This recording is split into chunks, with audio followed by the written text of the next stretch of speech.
Imagine for a moment that you are sitting in front of a recruiter and this is the interview hall.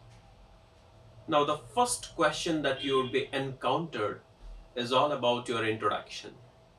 The first ever question which has been asked by the recruiter is to introduce yourself. Or this same question may be asked in such other ways like, how would you like to start the session today? What would be your beginning towards the interview today? All these questions do have the same answer, that is, introduce yourself. So today, my dear friends, we are here to know about the impressive way to introduce yourself in any interview. Now, if you would be asking me in general, Mr. Dave, can you say in general what is introduction? What things need to be included in introduction? Then I will tell you there are three things in introduction which is very important. The first one is all about who you are. The second one is all about what skills, abilities, talents, and potentials you have. And the third is again very important, that what contributions or what value additions you are going to give to the company. Now, if these three things are satisfied in any introduction, that sounds to be an impressive introduction. There are certain things in everyone's mind. There are certain things which needs to be decluttered. Now, what are the things that is confusing you a lot? How much of time I need to introduce Dave, sir?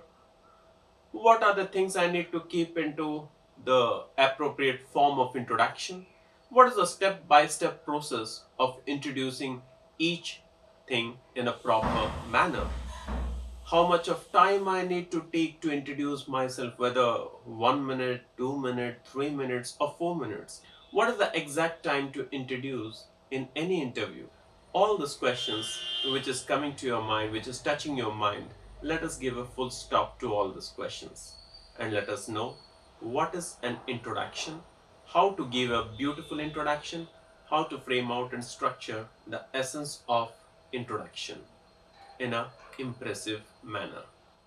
The first thing here which I would like to touch here is, while introducing yourself, your focus should not be only to introduce yourself. Rather, you should have that sort of focus when the question is asked to you that introduce yourself or tell me something about you. Your answer should be such like that which is not going to hit only one single question's answer.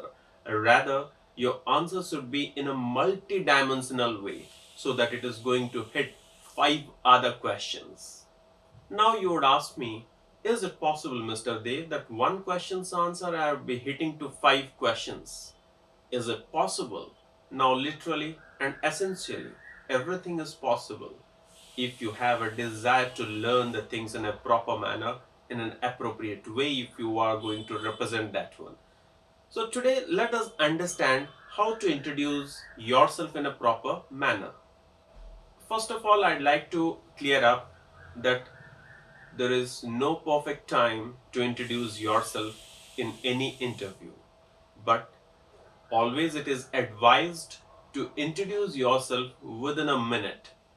Now you would just say that within a minute all the important things can it contain? Yes, it will exactly contain. There are three sketches of a formal introduction. You can either complete it within 30 to 40 seconds, which is called as a short sketch introduction. It can also be completed within 60 seconds, which is called as an adequate frame of an introduction.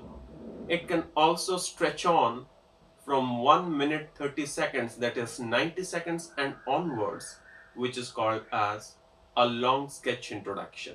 Let us understand today how to give an adequate sketch introduction or an introduction within 60 seconds.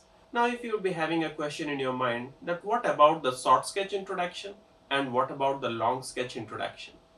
Certain tips I'll be giving to you at last to understand that how to deliver a short sketch and a long sketch introduction too. First of all, the way you have entered into the door by giving a knock 2 times. Approach towards the recruiter, greeted the recruiter, asked a permission to grab the chair, and now you are sitting in front of the recruiter. The recruiter has asked you the question, introduce yourself. At this particular point of time, there is no more further requirement of greeting again to the recruiter, because it would be something like if you have mugged up certain things, you can start only from the starting point. So please do not greet the recruiter once you have already greeted the way you have approached towards the recruiter and greeted him or her. Then you can directly start with introducing yourself. The first thing that you are going to speak about you is all about your good name. Now, once you are going to tell about your good name, many people used to use the sentences, many people used to use the prefix like myself, I am. All these are self-reflexive sentences. So please don't use the prefix like I am or myself. Rather, try to use my name is. Let me just give you an example. My name is Devashish, Devashish Deo. Or you can say, my name is Devashish Deo. So the way you are telling your name in a proper manner, then you can just go on with regard to the place from where you belong to. I belong to or I hail from. These are the two ways in which you can speak to the recruiter about the place from where you belong to. I belong to this place which is around 20 kilometers away from this place.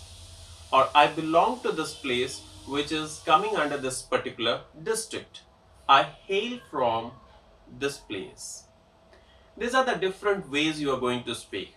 Now you might have observed that I said I belong to this place which is around 20 kilometers away from this particular place, or maybe coming under this particular district. What is the meaning of this one? Certain times we belong to a remote place or a remote location wherein the recruiter may not be having a possible idea about that place. So in order to give a proper knowledge to the place where we belong to, we can just say like this, that it is coming under this particular district or maybe 20-30 kilometers from a known place. This is the way you are going to speak to the recruiter about your place. But be very careful. Do have a backup plan. Now, what do you mean by a backup plan? A backup plan indicates that know something about your place. Know something about the specialities about your place, so that in case the recruiter is putting a question, tell me something about your place. Now you can easily represent words with regard to your place. Now this gives an impression that you are aware about the place where you belong to or your native. Coming to the next point, or the third important thing, is all about the qualification, wherein all freshers can say about their qualification in a higher order to lower order. Don't start exactly from your 10th standard. Start it from the highest qualification that you are having, then come to the next qualification. Only two recent qualifications will do the work. No need of rolling up to the last, that is your 10th grade. But if you are a diploma holder and did your diploma just after your 10th, so in that case you can say, I did my diploma from this particular institution in the year such and such. Prior to that one, I did my 10th from this particular institution, from this particular board in the year such and such. Now, this is how you can speak.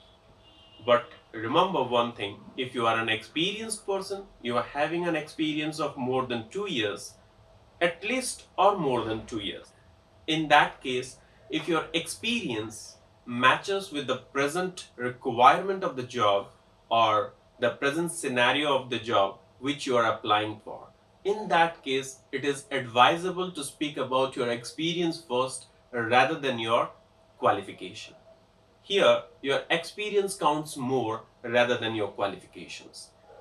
This is how you are going to speak about your experience if you are an experienced person, or this is how you are going to speak about your academics if you are a fresher. Coming next, the most important part here is to speak something about your professional education for all the freshers, those who are undergoing certain sort of specific and specialized modular trainings do describe about the training, and while describing about the training, never use the abbreviated forms, my dear. Do always use the full form of the trainings that you have undergone or undergoing at the present moment. Now, if you are undergoing or undergone the particular modular course, in that case, what is or what was the major focus of that training, you have to focus on that one. Like, the major focus of the training is all about this, and this. And apart from this, we have also learned the peripheries regarding certain other aspects like this, and this. Now, once you are speaking all this, that gives an impression that you are really concerned with your training. You are really concerned with your training, and you are having a practical exposure with regard to all the aspects that you have said, which is included in your training. This is very, very important. Remember, the major focus of the training is such and such, and the peripheral aspects that we have covered in the training are such and such. This is very important to be highlighted. It gives an impression that even if you are a fresher, you are having some practical exposures. So please never forget to include this thing in your introduction. The last point. According to the adequate sketch of introduction, the last point is all about your strength.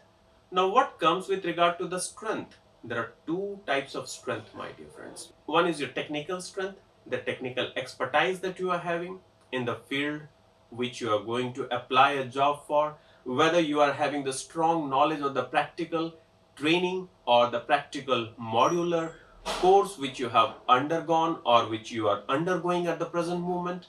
What are the aspects that you are touching, and what are the aspects which is required by that company, whether you are proficient and having sufficient knowledge of that one. That is the first thing that you are going to speak, which is going to also speak that why should the company hire you.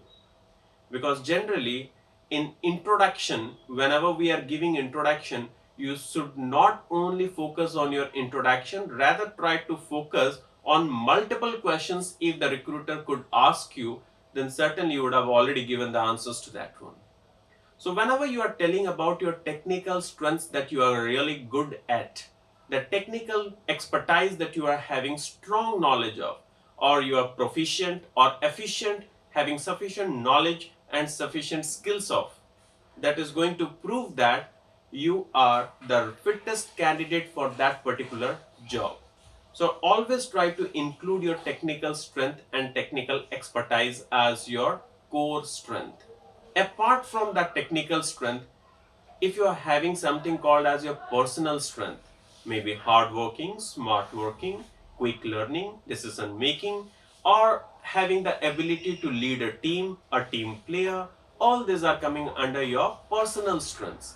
So this technical strength will prove you to become a competent person to appear the job interview, the fittest candidate for that job interview, and your personal strength allows you to make you feel different from the other candidates, or prove yourself to be different from the other candidates. That's how you are going to speak about your two type of strengths. Let us give a short recapitulation that what we have started with and to what part we have concluded with. We started our journey with your name, your good name. Try to speak it with my name is. Then place from where you belong to. Maybe I belong to this place or I hail from this place. After that one, you are going to speak about your academic qualification if you are a fresher, and if you are an experienced person, along with the same pattern of experience that you are going to have in the present company, then certainly speak about your experience first, then education. If you are having a different pattern of experience, maybe something you were having an experience with regard to marketing, but this company is something very different. So in that case, you speak about your education, then about your experience. But only if your experience matches with the present job and at least you have 2 years or more than that one. Then speak your experience first as the priority, then education as the next priority. Coming to the next one is all about your practical and the modular training, the expertise skills that you are learning practically or you have learned practically. What is the major focus or was the major focus if it is completed? And what are the allied things that you are learning or the peripheries that you are learning from here or you have learned from that particular training? Apart from all this, the strength needs to be highlighted as technical strength and your personal strength. Once you have completed up to this part, never abruptly end the interview or never abruptly end the introduction by saying that's all or that's it. Why? Because this sort of sentences are called as negative ending. It gives a complete full stop to your introduction. Generally, you can speak thank you, but instead of saying thank you, it could be much better if you are going to tell like this. Sir, if you needed any further specific details regarding any part of my career, I'm ready to explain it. Now, once you say this is a very positive line, this is a very interesting line as well, because the recruiter would understand that you know much about yourself. And upon asked to you, you are going to speak about it. Now, if let us go with the exception, the recruiter is asking you, yes, tell me something more about you. You can include your hobbies, you can include your interest, you can include your family, you can also include your aim in life and your ideal person in life. That is extra optionals. Now, don't include all these things in your adequate sketch of introduction. Adequate sketch of introduction comes with only the 5 points: your name, place, wherein your educational qualifications, your academics or your experience, your professional training, your professional exposure, practical training, practical exposures, and all about your strength, maybe your technical strength and your personal strength. With all those 5 points, we complete our adequate sketch of introduction. Rather, I'll be having further more videos in continuation to the introduction, wherein I'll be explaining you about the optionals that you are going to speak, including all this adequate sketch of introduction. So, giving a respect to the time, your speaker, your coach, your host, your mentor this side, Devashish Deo is resting. Until the time I'll be coming up with the next video, wherein I'll be explaining more about the optionals to be included in your introduction. Thanks for watching me.